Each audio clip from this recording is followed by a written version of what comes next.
Hey everyone, thank you for coming to my talk. My name is Rahat. I'm from Polygon, and you're tuned into an intro to NFTs and building an NFT marketplace. So, a little bit about what we're going to be doing today. We're going to be talking about what exactly NFTs are, how we can write a smart contract for them, do a bit of a code review, and we'll talk about how do we can extend our contract to actually turn it into something like a marketplace. If you're familiar with NFTs, you might be familiar with marketplaces like OpenSea or LooksRare or something like that. We're going to be talking about like a how we can do like a basic implementation of one of those, and I'll be sharing some tools and resources at the end. If you have any questions, I will have a section at the end of the presentation where I'll answer any questions that you have. Cool. So, again, a little bit about me. I'm Rahat. I'm a developer advocate over at Polygon, which means I get to do cool stuff like this and come on and show you a little bit about how you can build on top of the Polygon blockchain.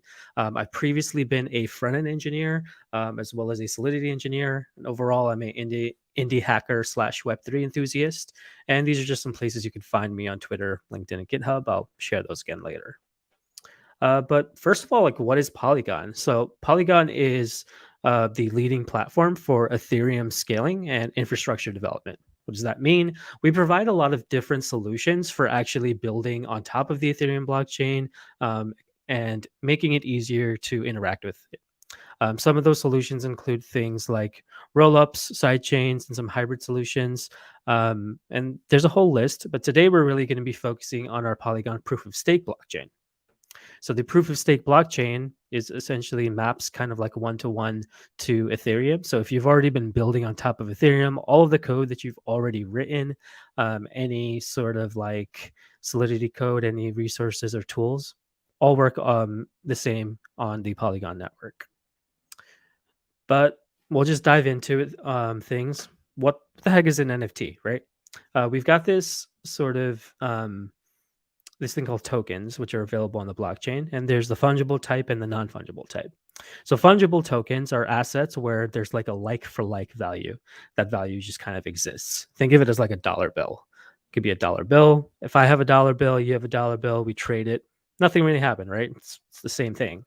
You can think of it the same way as like a Matic token, which is our token on the Polygon blockchain, or an Ethereum token, a Bitcoin, etc. Now, those all kind of work the same way. They're not really unique. Now we have what are called non fungible tokens or NFTs. These are unique, and this is where a like valued asset doesn't exist. So think of it kind of like the Mona Lisa. You can go to a museum, take a look at the Mona Lisa. You can take a picture of it. You can go to the gift shop and buy a picture or a copy of it in the form of a souvenir, but you don't ever actually own the Mona Lisa, right? That is still owned by the museum or whoever actually owns it and taken care of by them. Now, this kind of can be mapped to how you can think about NFTs. What does an NFT look like? The popular version of NFTs that you might see out in the wild are, listings of images of like apes and rocks and things like that. This is a very popular type of NFT, which is used for like profile picture collections. And it's the most popular NFT that you'll see kind of out in the world. And with these NFTs, they're basically like collectibles. You can exchange your crypto for them. You can use Ethereum or Matic on the Polygon network to purchase them. But the main thing to really understand about NFTs are they're really just data, right? And I'm going to showcase this to you in just a second. But NFTs can be pretty much anything. They're not the images themselves. They're a store of data that points to something. It can point to an image. It can point to a video. It can point to a website or anything. So let's look at some code and see how that actually works.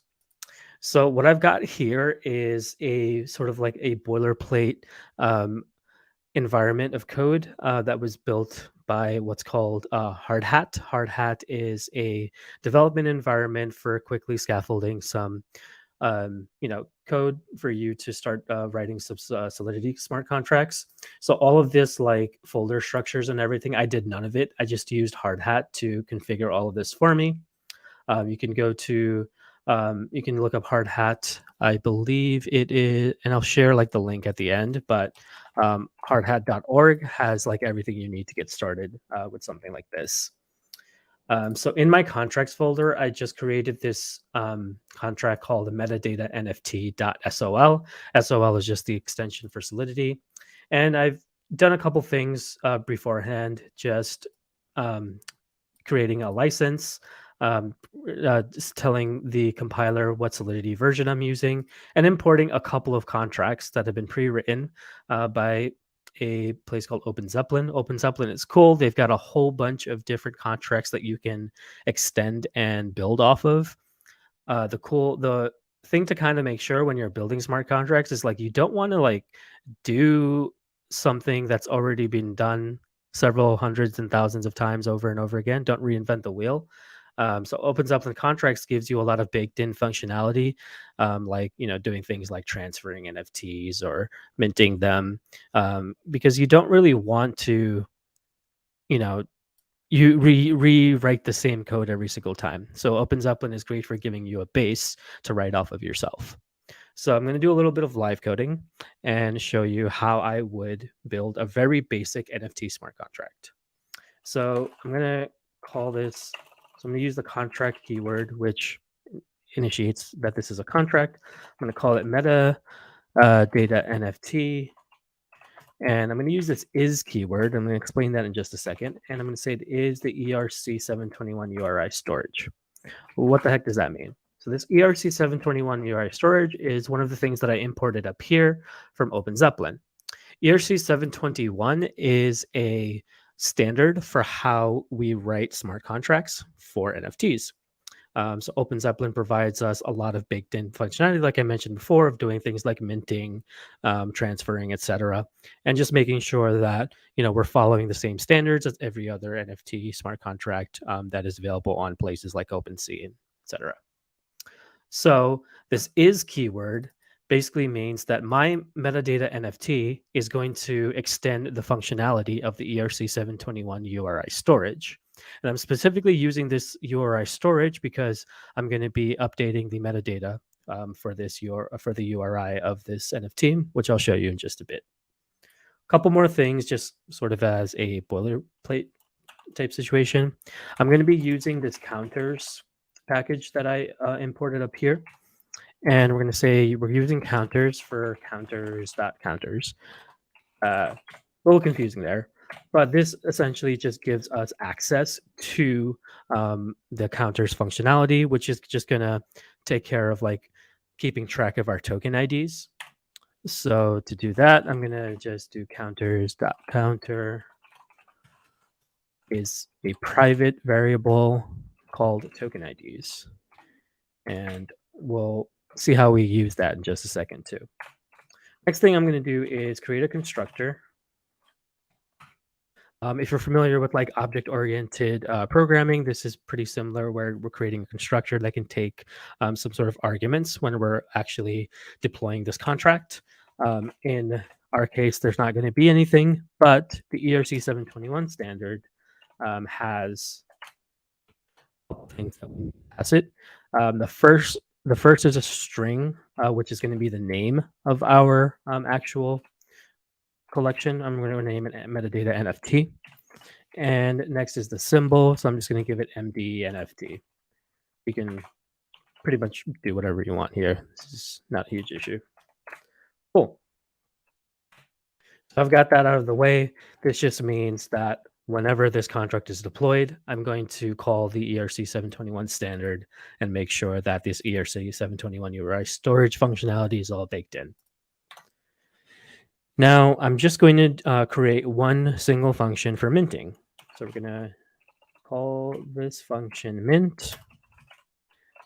This function is going to take one argument, which is going to be a token URI. So string. I'm going to use this memory keyword and call this token URI.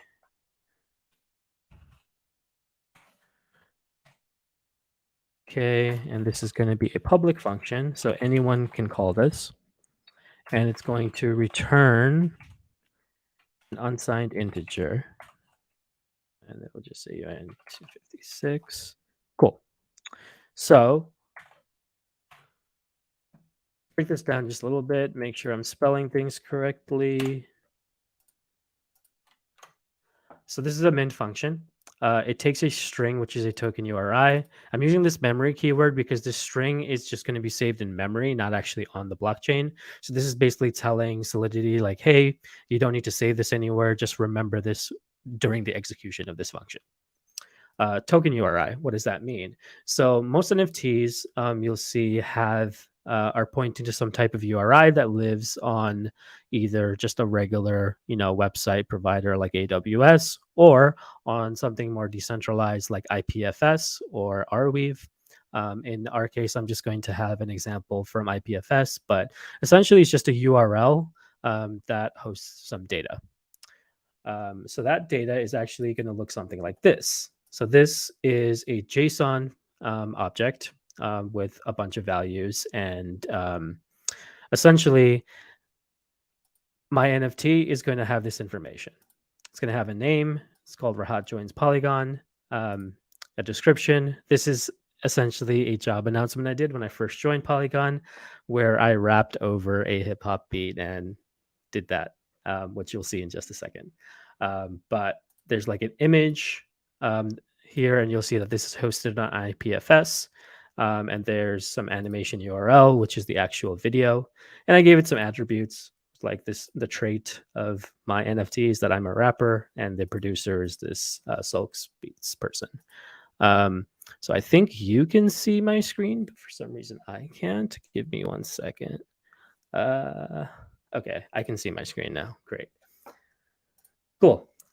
All right, so that's going to be what we supply to this token URI. So that's going to come in just a second. But let's actually finish up this minting function.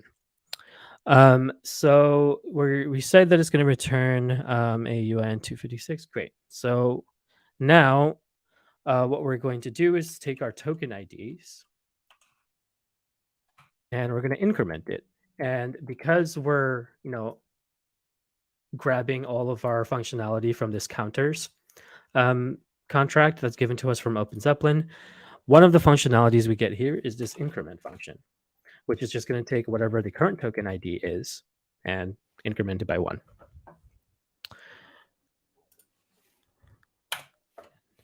Now, once we increment that, we're going to create a new unsigned integer, again, 256. We're going to call it new item ID. And that is going to be whatever the current value of the token ID is. So we can call token IDs.current, and that'll give us the current token ID value. Next, I'm going to call this SafeMint function. So SafeMint is what's going to actually take care of the minting of the NFT. And that is given to us again by ERC 721. So we don't actually have to write that completely ourselves. We're rewriting it a little bit here just because we want to make sure we have our correct token IDs, but we're just basically extending the minting functionality given to us by the ERC 721 standard. So this takes 2 arguments. The first one is a to address. So where is this being minted to? We're going to say message.sender. And that message.sender essentially gives us the address of whoever is currently interacting with our smart contract. And the second thing is the token ID, which we created here called the new item ID. Awesome. Cool. Now, last thing we want to do is set our token URI. So make sure that this token is going to be, associated to the URI that I provide to the function. And for that, I just need to give it the new token ID, which is the new item ID. And last thing would be the actual token URI, which I just passed up here. I'll just copy and paste that so I don't misspell anything. And the last thing we need to do is make sure that this actually returns an unsigned integer. So we're just going to return the new item ID. Cool. I've got a compiling here. Always make sure you wrap up your semicolons. But this is sort of like a very, very basic um, minting functionality for an ERC 721 NFT token. This is the type of thing that you'll see kind of like, in OpenSea and a bunch of those collections. Of course, there's a little bit more stuff, security things that you would add on top of this, but this is just to give you a basic sort of implementation. Now, if I wanted to actually deploy this on the blockchain, I would have to write a script. So I have this script written already here, and this is my deployment script where again, this is a lot of this is given to me by Hardhat, which is why I love using Hardhat. That's what this HRE variable here is. But since I have Hardhat installed, I can simply just call a lot of this. It's baked in functionality. One of those things is like essentially finding the contract that you want to deploy. So I would just give it like the name of my contract, which is that metadata NFT, and then I would deploy it, wait for it to be deployed, and then boom, I would get like this sort of thing going on here. And I'll go ahead and actually deploy this real quick, a version of this, just to show you how that would work. In order to do this, you would need something like Node installed on your computer. So I already have Node. So I'm going to do npx hardhat run script / deploy metadata deploy.js. Okay. Then I do -- network. I need to specify which network I'm deploying to. And I'm going to deploy it to the Matic network, which is our mainnet. When y'all are actually developing and trying this out, definitely don't recommend doing this because this costs actual money. You can do this on the Mumbai network for Polygon. So you would just like, instead of doing -- network Matic, you would do -- network Mumbai. And I will show you how to actually get test tokens on that in just a second. But if I do that with Matic, I have like my configuration kind of like already set up where like this is already linked to my private key of my wallet that has some funds. But let me run that. Hopefully this works live. Fingers crossed. Yes, so far so good. Wonderful. We're getting there. Yes. Okay, cool. So contract has been deployed to this address. So let's copy this address and take a look at where it is. I'm going to go to polygonscan.com. So polygonscan.com is where you can like look up transactions. You can look up, contracts and things like that. I'm just going to drop the address of this contract. And yes, 24 seconds ago, I created this NFT smart contract. So, oops, wrong thing. If I were to go in and actually like do things like verify this contract, verify and publish it, which we're not going to do for today's kind of lesson, but people can actually come in here and interact with this contract directly. Let's look at this transaction hash. Cool. So the fee that it charged me was like 0.198 Matic, which is like 25 cents.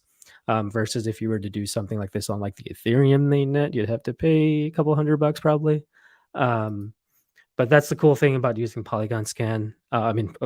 Polygon, because we provide a solution where we make it a little bit more accessible for a wider variety of folks to be able to like deploy some cool test stuff onto the Polygon network. Now, this was all done using some Matic from my MetaMask account up here. You'll see that I'm on the Polygon Mumbai testnet. So I paid real money here. Y'all probably don't want to pay real money. So how would you do that?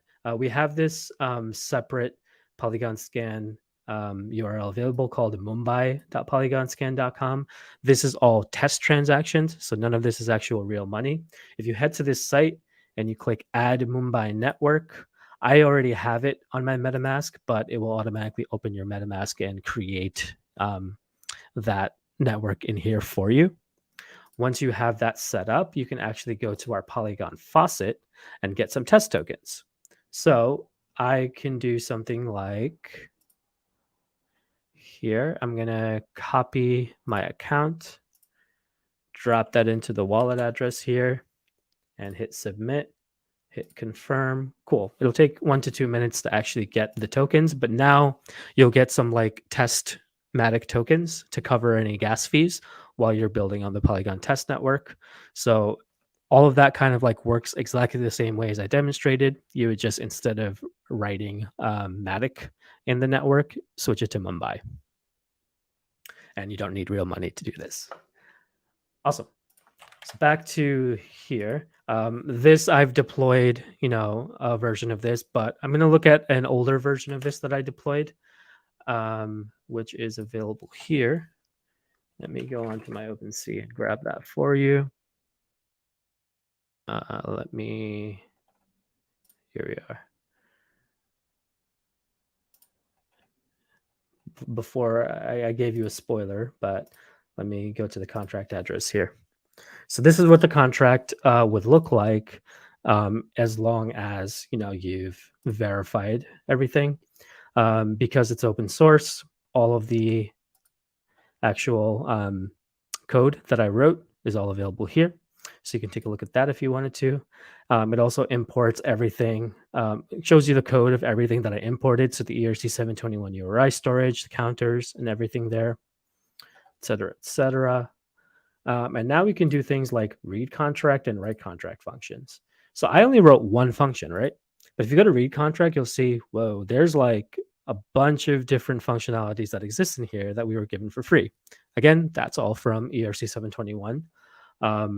We don't want to do something like reading the owner to checking the balance of this owner address, or doing something like checking the owner of a certain token ID, or you know, looking at certain token IDs or whatever. These are all just like things that are written one way, written over and over and over again. Instead of us having to rewrite that same thing, we're kind of like here.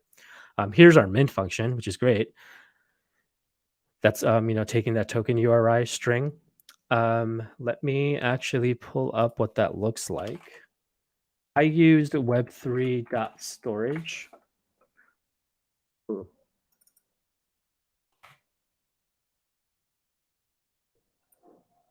Here. So web3.storage is just like a cool way to just like upload a bunch of files onto IPFS without having to like learn too much about IPFS itself. I found that this is great for like doing like quick experiments, hackathon projects, and things like that. Where if you don't want to focus too much on the storage side of things, you can literally like upload a bunch of stuff. One of those things that I uploaded was like that JSON file. So if we look back at this, and look at our token ID, click here. It's loading. Come on, internet. Cool. That JSON object that I showed you before now just exists on this link here, which is available on IPFS. And I don't know if you can actually hear my computer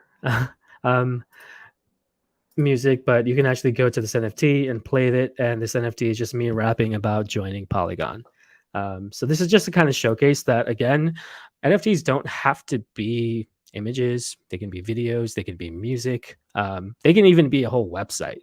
You can like link to a website in the animation URL, and like OpenSea will do some cool stuff like displaying that for you.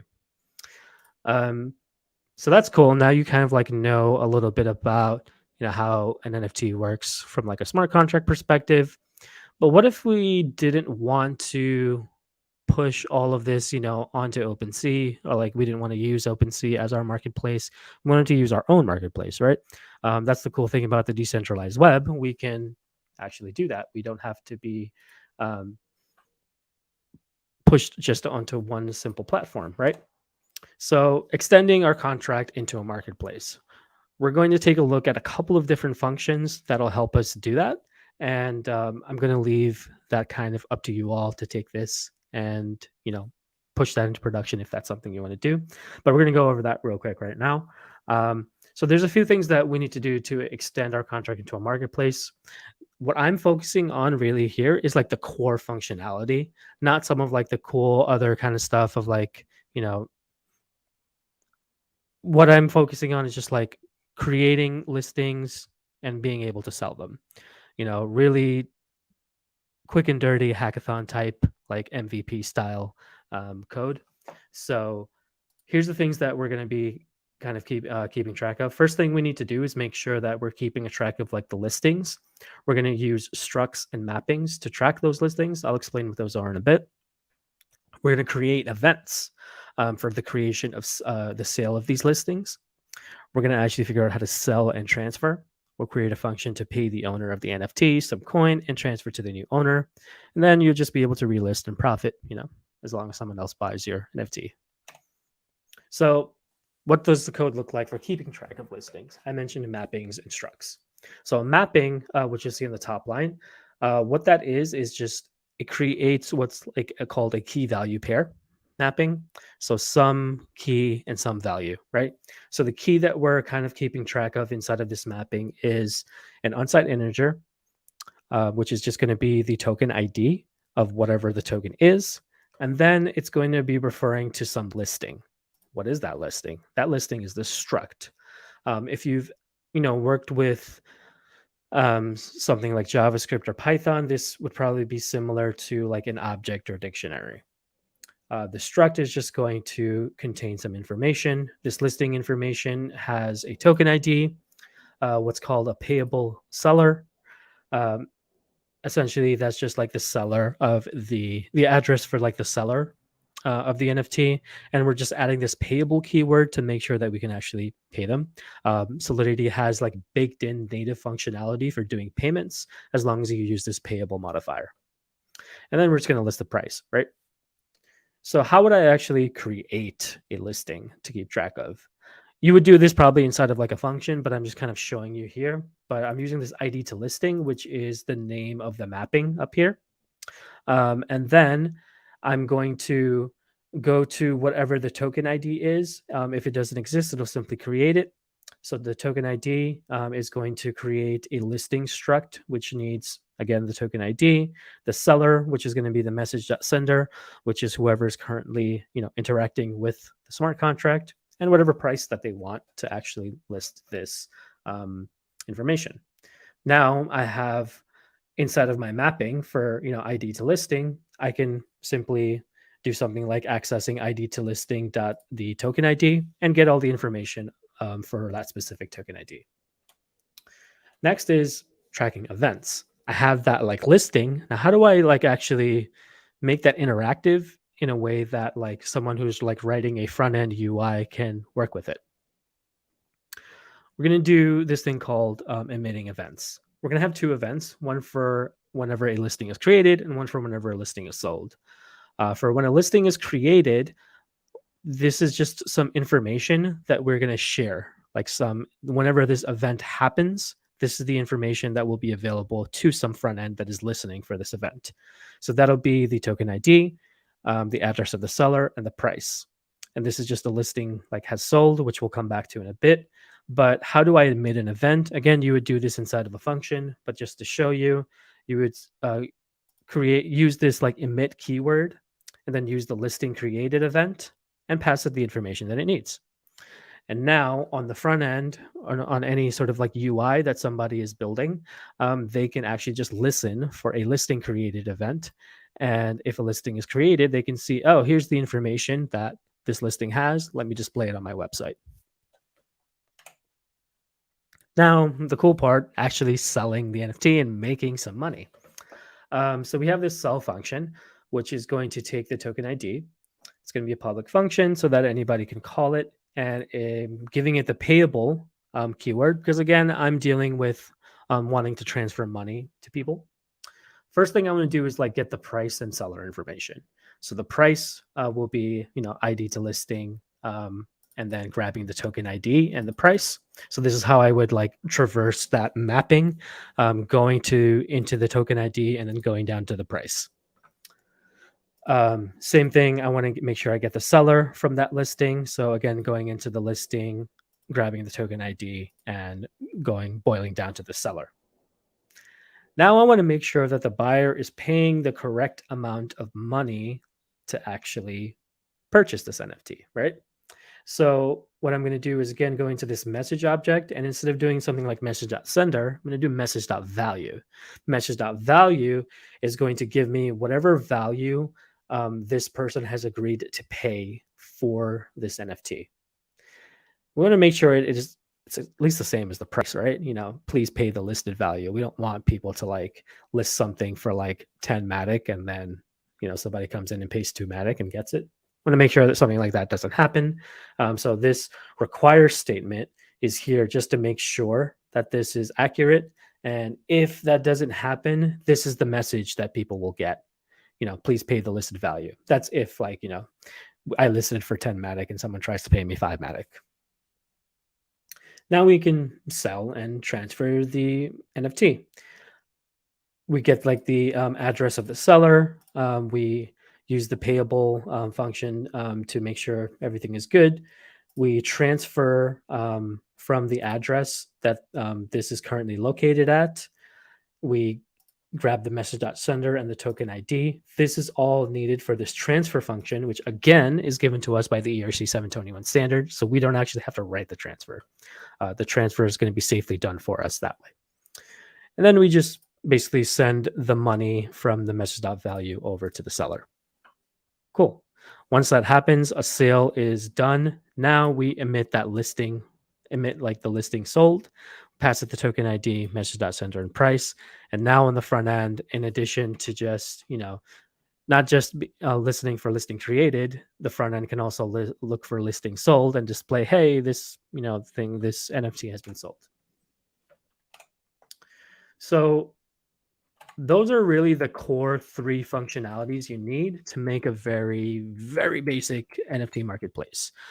When you're in a hackathon, when you're just like building out an initial product, one thing that I like to frame things as is just like, look at how you can, build a skateboard or a unicycle first before you try to build a bicycle, before you try to build a car.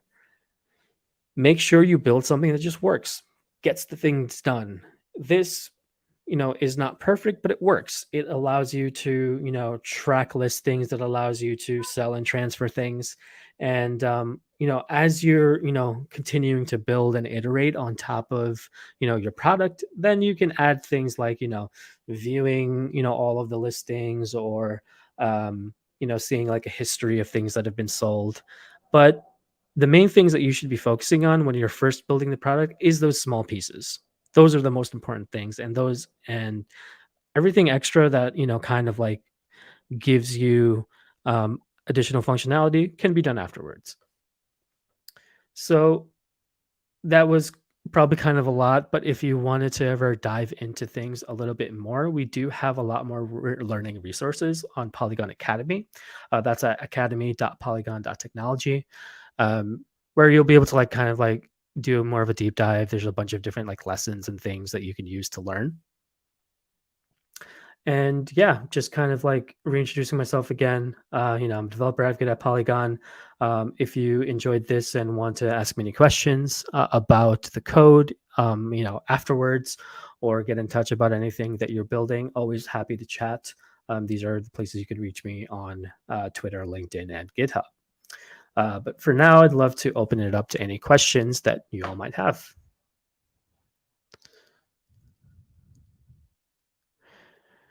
Question for the end of the workshop: is it something we could do in Python instead of JavaScript? Yes. So the framework that I was using for this specific example is something that's called Hardhat, which is a sort of like what's called it's a tool, it's a tooling environment built with JavaScript, so that's why I use JavaScript. But you can use other environments built with tools, like I think there's one called Brownie, which is specifically for Python environments, so you would be able to use Python in those cases. Is there a link to a document that outlines these steps? Yes. So I actually have a full video tutorial, which also includes like links to a GitHub repository and everything, and just to like go through that, I will drop that into the chat. Let's see if I can find it. Here it is. Let me grab that link. Okay. Uh,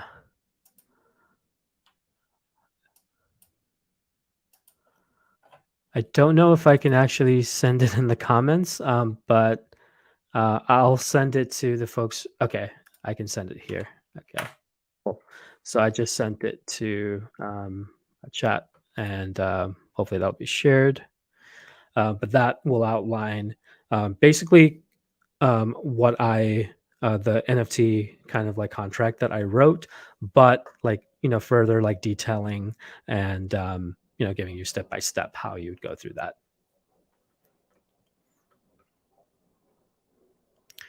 Cool. Any other questions?